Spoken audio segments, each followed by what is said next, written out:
Welcome students, welcome to part 4. Today we are going to discuss types of combustion in part 4. After studying about combustion, combustible substances, non-combustible substances और किस तरह से after fire, what can we do to put off fire? Now we are going to talk about the various types of combustion that are possible. आपने आसपास बहुत तरह से combustion होते हुए देखा होगा बट जो उसकी स्पेसिफिक कैटेगरीज हैं वो कैसे आप जज करोगे let's find out so to start with सबसे पहले you can see it's rapid combustion then you have spontaneous combustion and the third one is explosive combustion अब कुछ कुछ समझ आपको नेम से आ रही होगी जब हम रैपिड की बात करते हैं या जब हम किसी चीज के स्पॉन्टेनियस होने की बात करते हैं या फिर उसके एक्सप्लोसिव नेचर की बात करते हैं. So let's elaborate them and understand them. So when I talk about rapid combustion, let me tell you the combustion which is very fast. जैसे माचिस की तीली लगाने से 1 सेकंड में आग लग जाती है. So that kind of a thing जिसके लिए हमें कोई प्लानिंग नहीं करनी है, right? You know कि if I do this, फटाफट it will catch fire. आप घर में भी करते हो गैस स्टोव के साथ. You have a lighter, आप करते हो that's rapid combustion. फटाफट हो जाता है, right? Next is spontaneous combustion. अब हम spontaneous का क्या मीनिंग समझ सकते हैं? Spontaneous का मतलब होता है it's like an spontaneous reaction. So let's see what is a spontaneous combustion. Combustion is on its own. You don't have to do this. एक process चल रहा है, it is going with the flow. जैसा होता है coal dust in coal mines. कोई जाके उसको इनिशिएट नहीं करता है, इट्स स्पॉन्टेनियसली डन. हमें पता है कि अगर हम ये प्रोसेस को वहां रख देंगे अपने आप थोड़ी देर में आग लगनी स्टार्ट हो जाएगी because of the heat that is evolve. So that is what is spontaneous combustion. The third is explosive combustion. अब नाम से पता चल रहा है what is the meaning of explosive combustion. Explode होना. Combustion causes large amount of heat, light and sound. And the best example to understand that is firecracker. एकदम से धमाका होना is explosive combustion. और दूसरा एग्जाम्पल जो बहुत क्लियरली इसको एक्सप्लेन करता है is this. And what is this? It's a bomb.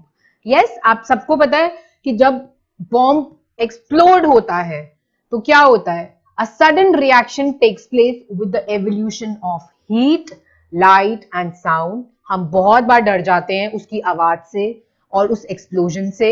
A large amount of gas formed in the reaction is liberated. और आपको चारों तरफ धुआं धुआं नजर आता है which is this gas which is released. Such a reaction is called an explosion. An explosion can also take place if the pressure is applied to the bomb.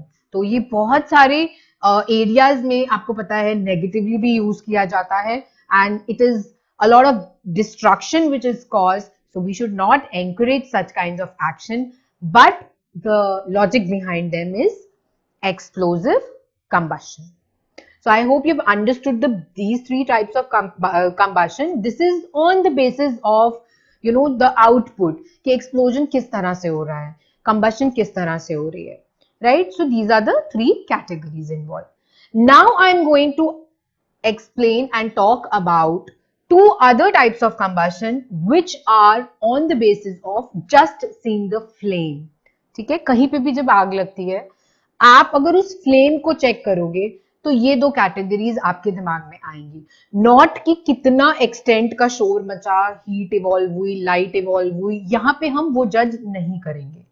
इन दो पॉइंट्स के लिए हमें ये समझना जरूरी है कि जब भी कंप्लीट कंबशन होती है the reactants of this type of combustion are hydrocarbons, that is the fuel, and oxygen. The product of it are carbon dioxide, you can see, and water. इस हिसाब से इस केस में जब भी हम किसी चीज को बर्न करते हैं with abundance amount of oxygen present, हमारा जो प्रोसेस है वो बहुत सक्सेसफुली स्मूथली कंप्लीट हो जाता है एंड कार्बन डाइऑक्साइड रिलीज होती है और वाटर फॉर्म होता है. So when the fire of complete combustion is extinguished it gives off non toxic by products. ये एक बहुत फायदा है. जब आपका प्रोसेस कंप्लीटली कंबशन हो जाता है, क्योंकि हार्मफुल जो टॉक्सिक चीजें हैं वो तब बचती जब कंबशन कंप्लीटली नहीं होता, which talks about the second form and that is the incomplete combustion. अब हम कंपेयर करते हैं, अभी तक हमने जो भी कंप्लीट कंबशन में पढ़ा था कि ऑक्सीजन का सप्लाई अच्छा था और कार्बन डाइऑक्साइड रिलीज हुई थी, वाटर रिलीज हुआ था।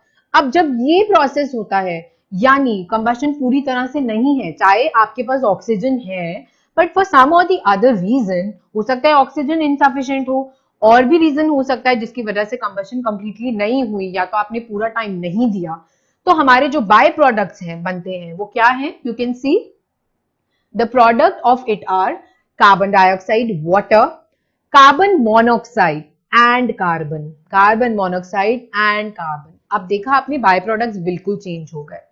तो इस काइंड ऑफ रिएक्शन में जब भी आप आग बुझाने की कोशिश करोगे तो क्या आएगा? Toxic by products. You know carbon monoxide is not good for health, right? तो ये एक डिसएडवांटेज है ऑफ इनकम्प्लीट कंबशन, और ऐसा उस पर भी डिपेंड करता है कि आप अपना हाइड्रोकार्बन या आप कौन सा फ्यूल यूज कर रहे हैं। You can see in this picture we are using wood as the hydrocarbon and that makes all the difference, क्योंकि इस केस में कंबशन बहुत ही रेयरली कंप्लीट होती है।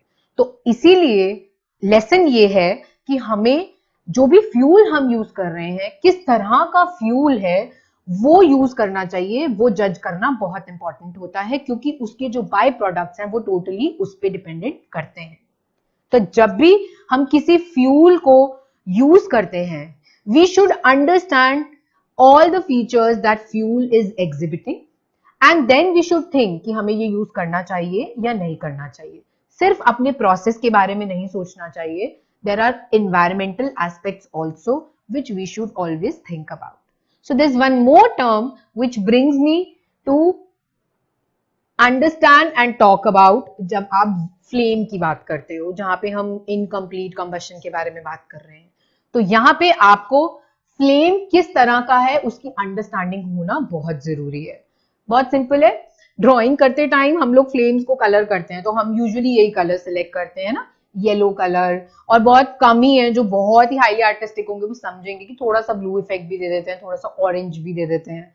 Yes, but why these colours are coming with a little variation. अब आप next time जब flame on करोगे, चाहे वो आपकी गैस का हो चाहे वो कैंडल का हो, उसको बहुत केयरफुली ऑब्जर्व करना एंड कंपेयर करना, क्योंकि समझना ये जरूरी है कि जो हमारी विक के नियर का एरिया होता है, जो सबसे नीचे का पोर्शन होता है near to the wick, what is that called? That's called the innermost zone of unburnt wax particles, and that's why जब आप उसको केयरफुली देखोगे आपको दिखेगा वो एक डार्क पोर्शन है, डार्क जोन है, और उसका कलर मोस्टली ब्लैक ही रहता है। तो जहां पे भी फ्लेम स्टार्ट होगा, अगर वो बिल्कुल सही है तो वो आपको इनरमोस्ट जोन जो है वो बिल्कुल डार्क दिखेगी।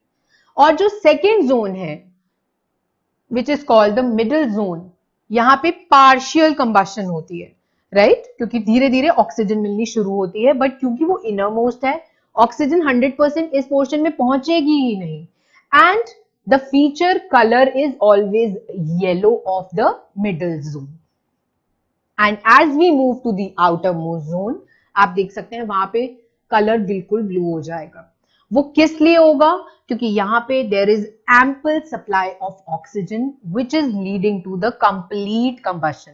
तो इस जोन में हमेशा कंप्लीट कंबशन होती है, मिडिल जोन में इनकम्प्लीट, क्योंकि दैट्स मिडिल पार्ट, तो ऑक्सीजन 100% नहीं मिलेगी अगर मैं आउटर जोन से कंपेयर करूं। And based on this you can always understand that it will be the hottest part, this will be the moderately hot part, and this will be the least hot part.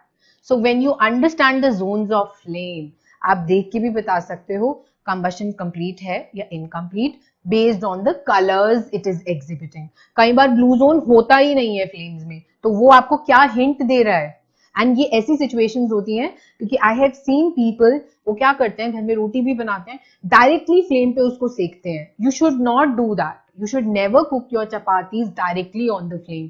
Why? Because in case it is exhibiting, not exhibiting the complete combustion, वो जो toxic gases release हो जाती हैं, जैसा आपने incomplete combustion में पढ़ा था, वो सारे आपके खाने में जा रहे हैं, the chapati which you are cooking, right? तो ये बहुत इंपॉर्टेंट हेल्थ एस्पेक्ट है of this type of combustion and the type of flame on which you are cooking the food.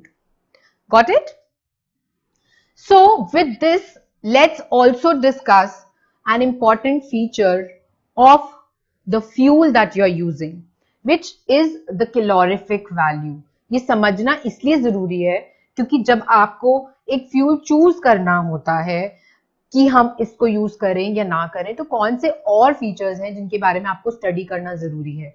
Combustion complete होगी या नहीं ये तो आपने पढ़ लिया, आपको समझ भी आ गया कि क्यों फ्यूल से मैटर करता है कि कंबशन कंप्लीट होगी या नहीं होगी.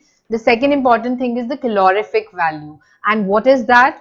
It is the amount of heat energy produced on completely burning 1 kilogram of fuel is called the calorific value of a fuel.